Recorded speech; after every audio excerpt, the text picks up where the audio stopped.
여기 녹차가 있어요. 녹차가 있어요. 녹차가 있는데 이 녹차에 제가 예를 들어서 녹차가 1,000원인데 세금을 앞으로 10,000원을 부과할게요. 그럼 11,000원이죠. 팔릴까요? 안 팔려요 이거. 여러분 안녕하세요, 얼음공장입니다. 오늘도 임장 나와 있어요. 뭐 이렇게 다닐 때가 많냐고 물어보시는데 다 못 갈 정도입니다. 너무 많고요. 세상에 가치 없는 부동산은 없어요. 세상에 가치 없는 사람이 없듯이, 물론 뭐 그게 낮고 높고는 있죠. 오늘은 부동산을 하락한다고 주장하는 분들을 절대 비난하면 안 되는 이유를 말씀을 드릴게요. 한번 들어보세요. 뭐 오른다 내린다 편가르기 그만하시고, 사실 정확한 근거도 없으시잖아요 다들. 여러분, 사람이 이성적일까요 감성적일까요? 제가 배운 바로는, 제가 독서한 바로는 사람은 이성적이지 않아요. 절대 이성적이지 않습니다. 사람은 감성적이에요. 저명한 심리학자, 사회학자 얘기를 꺼낼 것도 없이 사람은 감성적이에요. 절대 이성으로 판단하지 않아요. 네 편, 내 편, 네 거, 내 거, 좋은 거, 나쁜 거, 착한 거, 나쁜 거, 이렇게 나눈단 말이에요. 감성적이에요. 집이 하락한다고 주장하는 분들의 근거가 뭘까요? 네, 집이 없는 가능성이 높아요. 아직 집을 못 샀는데 이제 내 집 마련을 해야 되는데 높아진 매매가, 전세가가 싫죠. 그리고 정말 열심히 살고 있는데 집으로 돈 벌었다는 사람들이 불공평해 보이고 나빠 보이죠. 감성적인 부분이에요. 본인의 주장이 있을 수 있는 거고요. 자, 그럼 심리학적으로 이분들은 어디에 집중하게 될까요? 네, 집값이 떨어져야 정당하다는 것에 집중하게 돼 있어요. 그게 맞고 그래야 공평해지는 거고, 그리고 거기에 의지하게 돼 있어요. 집이 떨어져야 한다는 근거, 누군가 나보다 더 영리한 사람이 집이 하락할 수밖에 없는 그 이유를 찾아주기를 굉장히 염원하세요. 그런 증거로 폭락을 주장하시는 분들의 유튜버에 가면 댓글이 제 댓글과 달라요. 제 유튜버의 댓글들을 보면 뭐 좋은 정보입니다, 공부를 많이 했습니다, 아니면 이러이러한 데이터가 틀립니다, 이러이러한 데이터 때문에 헛소리입니다, 이런 댓글을 다시는데, 폭락을 주장하시는 분들 댓글을 보면 뭐예요? 뭐 무슨 뭐뭐 통령, 뭐 영웅이다, 진짜다, 최고다, 이렇게 찬양을 한단 말이에요. 너무나 감성적인 부분이에요. 즉, 그 댓글만 봐도 이게 얼마나 감성적인 판단인지 알 수가 있다는 겁니다. 자, 그럼 하락론자는 멍청하다는 뜻이냐? 아니요. 상승론자도 마찬가지예요. 상승 외치시는 분들은 누구예요? 집을 가지신 분들이에요. 오르면 좋잖아요. 오르면 좋겠고, 여태까지 더 오르면 좋겠고, 옆집 사람보다 내게 덜 올랐으니까 지금부터 본격적으로 더 많이 올랐으면 좋겠죠. 그러니까 상승을 외친단 말이에요. 하지만 이것도 역시 제가 봤을 때는 감성적인 부분이 굉장히 많이 간섭되어 있다는 겁니다. 사람들이 전부 다 감정적이란 뜻이 아니에요. 물론 어떤 주장의 근거나 통계는 있어요. 저도 제 유튜버에서 제가 믿는 어떤 데이터의 근간이나 제가 주장하는 근거를 말씀을 드리죠. 이러이러하니까 주택시장이 이렇게 될 것 같다, 그리고 이 지방은 어떻게 접근하는 게 좋을 것 같다. 물론 이건 제 수업 시간에 얘기하지만요. 그러니까 이 데이터를 접하는 건 이성적인 부분이에요. 근데 그 이성적인 부분은 접하기가 굉장히 좀 쉽지 않고 까다롭고 짜증이 나죠. 그러니까 분리해서 보셔야 돼요. 여러분이 지금 시야가 흐려지는 이유가 뭐냐면 사람들의 감성적인 부분, 더 올라야 된다, 내려가야 된다, 여기에 자꾸 휩쓸리게 돼요. 왜냐면 그게 쉽고 편하고 나도 감정적인 인간에 불과하니까.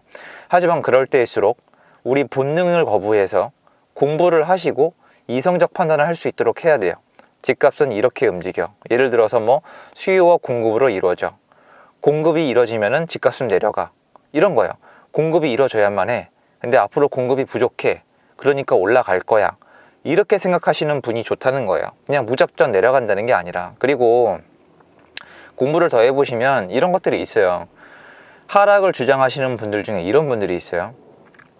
인구가 줄어든다, 그리고 제2의 IMF가 온다, 코로나 패닉이 온다, 이런 얘기를 하시잖아요. 그러면 이분들은 이게 감성적이 아니고 이성적이라고 믿으시는데 대단히 위험합니다. 왜냐면 말씀하시는 내용에 어떠한 근거도 없어요. 참고로 통계만 가지고 하시는 말씀은 의미가 없습니다. 제가 아예 증명을 해드릴게요. 자, IMF, 국제금융위기, 왜 미리 준비 못했습니까? 대답을 해보세요. 통계, 숫자만 믿었기 때문에 막지 못한 거예요. IMF도 숫자로 봤을 땐 괜찮았었고, 국제금융위기도 숫자로 봤을 땐 괜찮았던 거예요. 언제? 일어나기 직전까지. 일어난 다음에야 통계로 때려 맞추는 겁니다. 주식도 상승장에선 숫자가 다 맞고 하락장에선 다 안 맞죠. 즉 어떠한 큰 사건이 발생하기 전까지 숫자로 완벽하게 예측하기는 어려워요. 제가 얘기하고 싶은 건 주택시장의 본성이에요. 수요와 공급, 그리고 주택은 필수제입니다. 여러분, 수요와 공급을 따지기 싫어하는 마음은 알아요. 어떤 거냐면 필수제가 아닌 건 수요와 공급을 따질 필요가 없어요. 예를 들어 볼까요? 여기 녹차가 있어요. 녹차가 있어요. 녹차가 있는데 이 녹차에 제가 예를 들어서 녹차가 1,000원인데 세금을 앞으로 10,000원을 부과할게요. 그럼 11,000원이죠. 팔릴까요? 안 팔려요. 이거 마셔도 그만, 안 마셔도 그만이에요. 진짜로 안 마십니다. 그리고 이거 말고 마실 거 셌어요. 자, 앞으로 여러분 가족이 먹는 식사에 제가 세금을 부과할게요. 식사가 10,000원이면 앞으로 110,000원입니다. 먹을래요, 안 먹을래요? 안 먹을 수 없어요. 먹어야 됩니다. 먹어야 돼요. 세금을 부과해도 먹어야 돼요. 마지막으로 여쭤봅니다. 집은 필수제입니까? 불필수제입니까? 지금 어떤 규제를 취하고 있죠? 통할까요? 이렇게 접근하는 거예요. 틀릴 수도 있고 맞을 수도 있어요. 이걸 배우셔야 되는 거지. 상승론자, 폭락론자 와 몰려가서 그 사람들의 감성에 취해서 네 편 내 편 쌍욕하고 이러는 거 자기한테 좋지 않아요. 참고로 여기다가 지금 악플 달고 계신 분들도 악플 다시는 그 순간순간 악플 달고 있는 그 시간 동안에 본인에게 굉장히 마이너스라는 거, 미래 어느 시점이라는 거 알게 되실 겁니다. 왜냐하면 여러분이 악플 달 시간에 전 영상을 찍어 올리고 있고 이렇게 임장을 다니고 있어요. 여러분은 저랑 의견도 다르고 감성적인 판단을 하실 거면서 제 영상을 보고 그 와중에 이 검은 감정을 가지고 악플까지 달고 계세요. 나중에 미래가 누가 더 밝을까요? 이건 초등학생도 아는 부분이에요. 그러니까 여러분 제발 하락을 주장하는 분들을 비난하지 마세요. 뭐 불쌍하다, 쯧쯧쯧, 평생 전세로 살아라, 이런 악담 좀 하지 마세요. 그분들도 감정적인 판단에서 그게 맞기 때문에 주장하시는 거예요. 그리고 상승을 주장하는 분도 비난하지 마세요. 집이 있는데 오르길 바라는 건 인간의 본성이에요. 하지만 제일 중요한 건 이거예요. 이성적인 시장, 논리적인 시장에 나와서 공부를 해서 그걸로 따지고 싶으면 상당 기간 공부와 연마를 하시라는 얘기입니다. 그걸 안 하신 분들이 주로 이러시는 거잖아요. 제발 공부를 하고 판단의 근거로 삼으세요. 그럼 이번에 오를지 내릴지 판단이 틀렸다 하더라도 그 다음엔 더 좋은 결정을 할 수 있을 거예요. 감정적인 판단은 다음 판단에 어떠한 발전도 기여할 수 없다는 걸 여러분은 분명히 동의하실 겁니다. 자, 이제 하락, 상승 외치는 분들 욕하지 마시고 공부하세요. 공부해야 내가 발전이 있습니다. 상승, 하락은 중요한 게 아니에요. 그건 감정적인 부분일 뿐이에요. 아시겠죠? 오늘 영상 도움되셨으면 좋겠고요. 전 임장하러 가보겠습니다. 영상 봐주셔서 감사합니다. 여러분, 그리고 제가 영상을 찍는 김에 질문을 좀 받아가지고 하나 팁을 드릴게요. 여러분이 이제 임장을 어떻게 다니냐고 많이 물어보시는데요. 임장은 정답이 있진 않아요. 자주 나가면 자기 스타일에 맞는 게 찾아지는데 어차피 세상 구경하러 다니는 거잖아요. 그냥 밖에 나와서 놀이터에서 논다고 생각하시면 돼요. 그건 맞는데, 자, 여러분, 놀이터에 나왔죠? 놀이터에 나오는 게 무슨 의미가 있을까요? 맞아요. 놀이터에 나올 땐 놀아야겠다라는 생각이 있어요. 임장을 나갈 때 밖에 내가 내 다리 걸어가지고 어느 현장에 왔다고 의미가 있는 게 아니에요.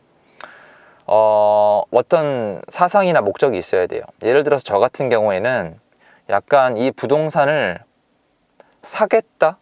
한번 소유해 보겠다. 내가 이 부동산을 소유한다면 어떤 효과가 있겠다라는 걸 알기 위해 나와요. 그리고 상당히 이 부동산을 사고 싶다, 사야겠다라는 생각을 가지고 나와요. 왜냐면 굉장히 위험할 수도 있는데, 제가 다시 한번 말씀드리지만 정답은 없어요. 나한테 맞추는 건데, 제가 이걸 저한테 왜 맞추냐면, 제가 옛날에 아무 생각 없이 임장을 다녔는데 자꾸 안 할 핑계만 대더라고요. 뭔가 이걸 사면 안 돼, 위험해, 리스크가 있어, 지금은 꼭지야, 뭐 이런 생각이 자꾸 드는 건데, 여러분 만약에 안 살 이유를 찾을 거면 임장을 왜 나갑니까?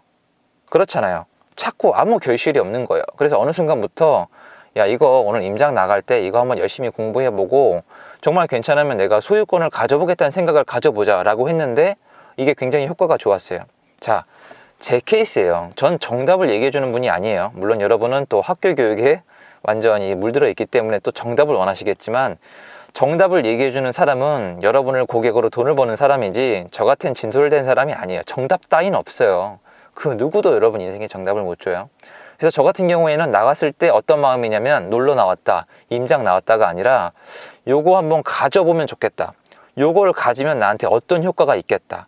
요걸 가지면 나한테 이러이러한 점이 안 좋겠다. 이걸 보러 나옵니다. 여러분도 임장 나갈 때 놀러 가지 마시고 맞잖아요. 임장이잖아요. 어떤 물건을 알아보러 나가는 거잖아요.